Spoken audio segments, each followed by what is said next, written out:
जिस तरह से हम जानते हैं कि इस वक्त पूरी दुनिया में जंग का माहौल है और स्पेशली मिडिल ईस्ट की अगर बात की जाए तो मिडिल ईस्ट में चीज़ें बहुत ज़्यादा एस्केलेट हो चुकी हैं। तमाम ऑयल फैसिलिटीज़ पे अटैक किया जा रहा है। ईरान की तरफ से भी अब ये खबर आ रही है कि ईरान भी अटैक कर रहा है, सऊदीया की ऑयल फैसिलिटीज़ पे, अरामको पे अटैक कर रहा है। अब यहाँ पे ना कुछ चीज़ें समझनी पड़ेंगी। ये बड़ी इंपॉर्टेंट चीज़ है। मैं देख रहा था कि अरब लीडर्स इकट्ठे हो रहे हैं मीटिंग करने के लिए और कुछ स्टेटमेंट्स भी आई हैं अरब्स की कि हम पूरा राइट रखते हैं कि हम ईरान पे अटैक करें दोबारा रिस्पॉन्स में। यहाँ पे अरब कंट्रीज को बड़ी समझदारी से चीज़ें लेके जानी पड़ेंगी। ये हल नहीं है कि आप ईरान पे दोबारा अटैक करें। हल ये है इसका कि आप मिलिट्री बेसिस को ख़त्म करें। ये एक बहुत वैलिड रीज़न है, वैलिड राइट है ईरान का कि आप ये ख़त्म करें, काफ़ी मसले हल हो जाएंगे मिडिल ईस्ट के। अरब ये समझ रहे हैं कि हमें अमेरिकन प्रोटेक्ट करेंगे। उन्होंने देख लिया है, कोई इनको नहीं बचाएगा। ये इनको बचा नहीं सकते। ये मुस्लिम कंट्रीज हैं जो मिलकर रह सकते हैं, ये अदरवाइज ये ऐसे हैं, इनका माइंडसेट ही ये नहीं है।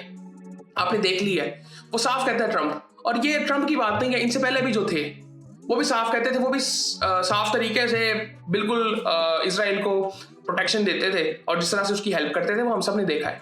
अब यहाँ पे ना एक चीज को समझने की जरूरत है कि यूएस को इन रियलिटी पेन किस तरह फील करवाया जा सकता है। ये सोचे समझे बगैर नहीं करवाया जा सकता। ईरान ने बहुत समझदारी से चीजें की हैं अगर देखा जाए तो। यूएस अपना तेल खुद प्रोड्यूस करता है, गैस आई थिंक वो लेते हैं बाकी दुनिया से।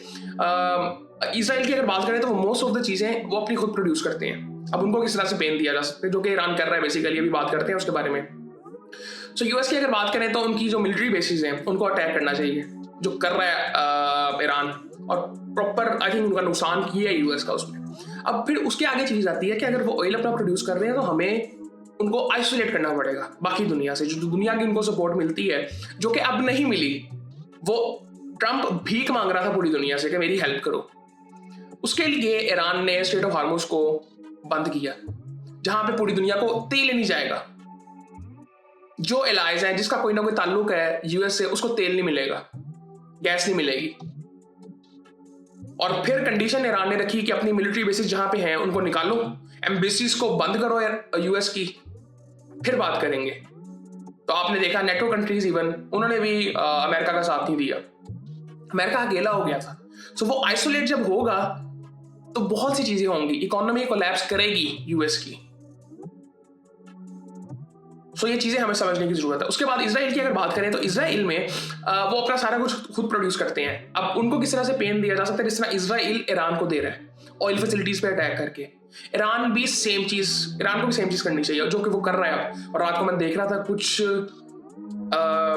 अटैक्स जो हुए हैं इसराइल पे, वो तबाही नजर आई है जो कि पहले नजर नहीं आ रही थी, जो कि मीडिया तक ये चीजें पहुंच ही नहीं रही थी, वो अब नजर आ रही है। दुनिया देख रही है कि किस तरह से तबाही इन्होंने की है। और इन्होंने किस तरह से की थी गजा में, इन्होंने अब लेबनान में भी आई थिंक घुस गए हैं। और जो तबाही इन्होंने गजा में बिल्कुल फ्लैट कर दिया था। अभी कुछ वीडियोस में देख रहा था गजा की, बिल्कुल फ्लैट है यार, बिल्डिंग नजर ही नहीं आती वहां पे। अब ये चीजें, अब लेकिन मैं फिर भी देख रहा था, मैंने कुछ वीडियोस देखी हैं कि इजराइल और यूएस की तरफ से जो अटैक्स होते हैं वो पूरी बिल्डिंग्स तबाह कर देते हैं, और ईरान की तरफ से जो होते हैं, और ये मैं आपको बताऊं ये इंटेंशनली है, ईरान की तरफ से जो होते हैं वो कोशिश की जाती है कि आम लोगों पे इंपैक्ट ना करे वो चीज, वो सिर्फ उन फैसिलिटीज पे अटैक हो जहां पे वो कर रहे हैं। इसकी मैं एक ना वजह आपको बताऊंगा, एक सिचुएशन आपको बताऊंगा जो पाकिस्तान अफगानिस्तान की है।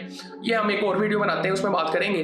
यहाँ पे आपको ये चीज समझनी पड़ेगी कि ऐसे मिसाइल्स होते हैं जो कि एक स्पेसिफिक टारगेट को टारगेट करते हैं और अपने आप को आइसोलेट करते हैं कि उसका जो नुकसान है, उसका जो इम्पैक्ट है वो फैले ज्यादा ना, आम लोगों तक ना पहुंचे। एक तो होता है ना कि आपने बम मारा और वो बहुत फैलता है और उसकी वजह से फिर कई चीजें होती हैं, कई ज्यादा नुकसान होता है। तो वो इस तरह के मिसाइल्स हैं। इस वक्त टेक्नोलॉजी इस लेवल पे पहुंच चुकी हुई है बेसिकली। यहाँ पे ईरान इस तरह से चल रहा था क्योंकि उसकी एक वजह ना, मोरालिटी, ह्यूमैनिटी ईरान के पास ही है, इजराइल यूएस के पास नहीं है। इनके पास एक मौका था। अली लारिजानी को अगर आप समझते हैं ना कि उनकी पर्सनैलिटी किस तरह की थी, वो चाहते थे कि असल में इनसे बातचीत की जाए, अमेरिका से, यूएस से बातचीत की जाए। इजराइल नहीं चाहता कि बातचीत हो, वो चाहता है कि बातचीत हो ही ना, हमें अपने मकसद की तरफ आगे बढ़ना है, जो कि उनका ग्रेटर इजराइल का मकसद है। वो समझते हैं कि ये जो लैंड है ना, ये जहां पे ऑयल गैस है, ये सारा हमारा है, हम बताएंगे हमने किसको गैस ऑयल गैस देनी है, टेक्नोलॉजी का हब यहाँ पे होगा, ये कभी पॉसिबल नहीं है, ये पॉसिबल ही नहीं है कि ये हो सके, ये मैं आपको बता रहा हूँ, ये पॉसिबल नहीं है। सो खैर ये कभी नहीं होगा, क्योंकि दुनिया में अभी ह्यूमैनिटी है, मोरालिटी नाम की कोई चीज़ें हैं, और अल्लाह का शुक्र है कि मुस्लिम कंट्रीज़ के पास भी थोड़ी बहुत ताकत है कि इनका सामना कर सकते हैं। ईरान ने अभी इनको आगे लगाया हुआ है, और ये हम बहुत तेज़ी से ना जो वर्ल्ड ऑर्डर चेंज होना था उसकी तरफ जा रहे हैं। ये आप ये देखेंगे जब ये चीज़ें ख़त्म होंगी तो वो इम्पैक्ट हमें नज़र आएगा, जो ट्रस्ट था यूएस पे वो ख़त्म हुआ, लोगों का नज़र आएगा, कंट्रीज़ का नज़र आएगा।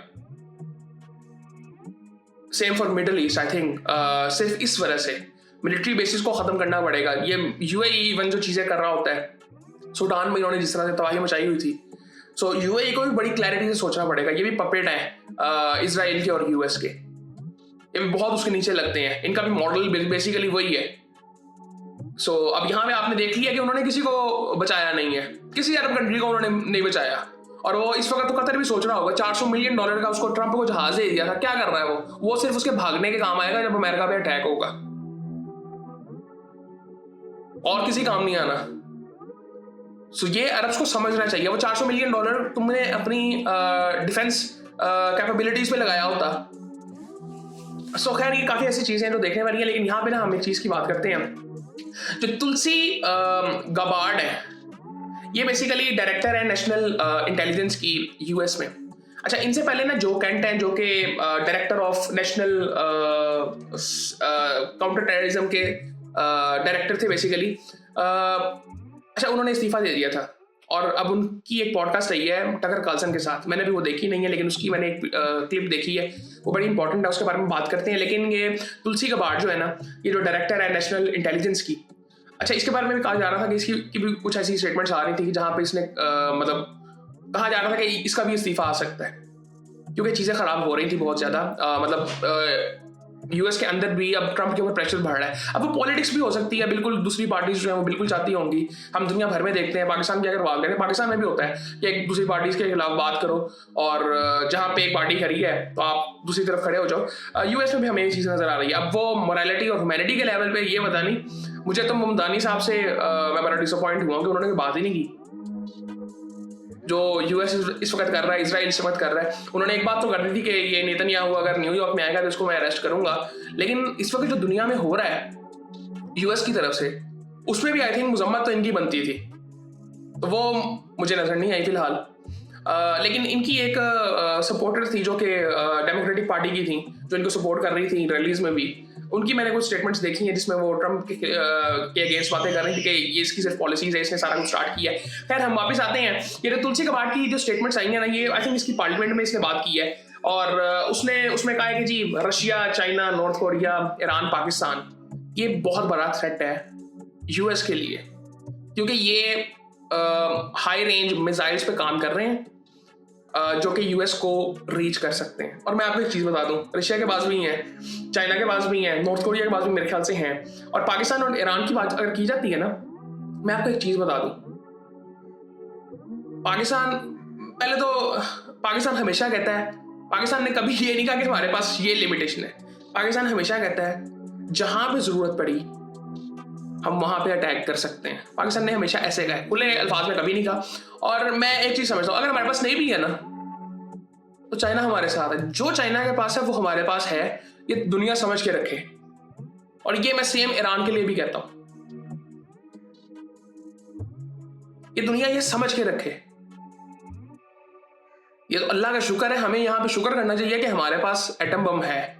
अब्दुल कदीर खान साहब का शुक्र करना चाहिए कि हमारे पास एटम बम है, हमारे पास अच्छी फौज है, ये हमें शुक्र अदा करना चाहिए। और मैं तो कहता हूँ ईरान को भी अब बड़ी सीधी तरह देखना चाहिए कि उनको, मेरे ख्याल से तो अब वो जाएंगे कि हम एटम बम बनाएं, क्योंकि ये बाज नहीं आएंगे, मुझे नहीं लगता ये बाज आएंगे। इसराइल के पास एटम बम है और वो डिक्लेयर्ड नहीं है। अच्छा, अब यूएस को, ये इसराइल को किस तरह से पेन दिया जा सकता है, ये तो हम सारी बातें कर रहे हैं, बिल्कुल ये तुलसी गबार्ड की सारी आ रही है। जो यूएस इसराइल की जो फैसिलिटीज है ना, ऑयल की फैसिलिटीज, गैस की फैसिलिटीज, ये जो अपना प्रोड्यूस करते हैं, जो इनके वाटर प्लांट्स हैं, वाटर प्लांट्स पे तो नहीं, खैर आई थिंक ये इन्होंने किया था बेसिकली। मैं ये रिकमेंड तो नहीं करूंगा कि इनको पाकिस्तान, ये ईरान को भी करना चाहिए, ईरान का भी करेगा भी नहीं, और अगर करेगा भी तो वो उसका राइट होगा तो वो करेगा, बहुत जरूरत होगी तो वो करेगा, अदरवाइज वो नहीं करेगा। क्योंकि मोरालिटी, ह्यूमैनिटी नाम की एक चीज यहाँ पे एग्जिस्ट करती है जो कि सिर्फ इनमें नहीं है।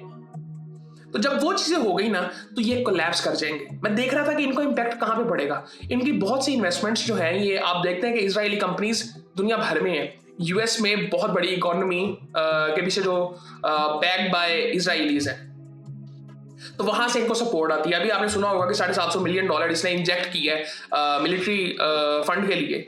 वो कहां से पैसा आया होगा? वो हेल्थ केयर से इसने निकाला होगा, एजुकेशन से निकाला होगा, जो वहां पे लगना था पैसा। अब जो रीडेवलपमेंट बाद में होगी, अगर ये चीजें रुकती हैं तो वो पैसा कहां से आएगा उस वक्त? फॉरेन इन्वेस्टमेंट जिनको आ ही जाएंगी अमेरिका से है, लेकिन जो फैसिलिटीज है ना, उनको दोबारा खड़ा करना कोई इतना आसान काम नहीं है, क्योंकि वो नुकसान काफी बड़ा होता है।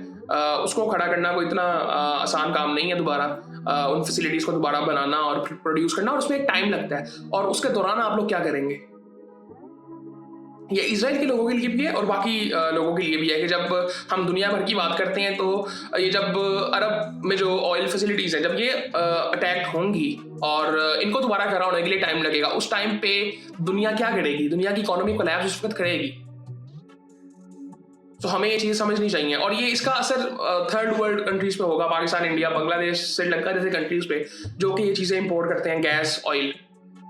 मुझे लगता है कि पाकिस्तान को फोकस करना चाहिए वो बलोचिस्तान वाले एरिया पे। मुझे क्या लगता है कि ये पाकिस्तान गवर्नमेंट ने भी कहा था कि वहाँ पे ऑयल है और हमें उस चीज़ पे फोकस करना चाहिए, वहाँ पे इन्वेस्टमेंट्स करनी चाहिए कि हम वहाँ से ऑयल निकालें, अगर है तो। मेरे ख्याल से होगा, क्योंकि वो भी जो रीजन है ना, वो तकरीबन सिमिलर है इसी तरह का। ईरान का आपको पता है बॉर्डर वहाँ पे बहुत लंबा लगता है, तो वो ज़मीन उसी तरह से बेसिकली है, तो वहाँ से ऑयल निकलेगा आई थिंक, और पाकिस्तान को उधर इन्वेस्टमेंट्स करनी चाहिए। सो आई थिंक ये सारी चीज़ें हैं। और उसके साथ जो कैंट की जो मैं बात कर रहा था कि उसकी जो पॉडकास्ट रही है, उसका जो क्लिप मैंने देखा है, उसमें उसने वो चार्ली किर्क की बात की है जिसको इन्होंने मार दिया था। उसने कहा कि मैं जब उससे आखिरी दफा मिला था जून में, आई थिंक उन्होंने बात की थी कि 2025 में मिला था। उसमें उन्होंने कहा था कि तुम्हें इसका ध्यान रखना पड़ेगा और रोकना चाहिए कि हम ईरान की तरफ जो जंग, ईरान की तरफ अटैक करने की तरफ हम बढ़े हैं, कि ईरान से जंग हो सकती है हमारी।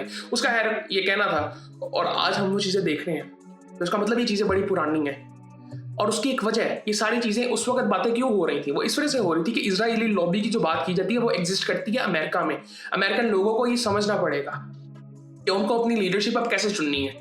आने वाले टाइम में अमेरिका में भी चीज़ें बहुत ज़्यादा चेंज हो जाएंगी, महंगाई तो होगी, ये सारी चीज़ें होंगी, लेकिन ये लीडरशिप भी उनको बड़े ध्यान से चुननी पड़ेगी। अब वो जो हम बात करते थे ना कि हिडन कम्युनिटीज़ हैं जिनके बारे में हम सुनते थे, अब वो खुल के सामने आ गई हैं। ये जो हम चीज़ें देख रहे हैं, वो सुना है कि वो क्या नाम है, जिम कैरी वाला जो एक सीन था, वो किसी ने एक्सेप्ट किया है कि वो मास्क पहन के, कोई औरत थी या मर्द था मुझे नहीं पता एग्जैक्टली, वो उस अवार्ड शो में गया था या गई थी बेसिकली।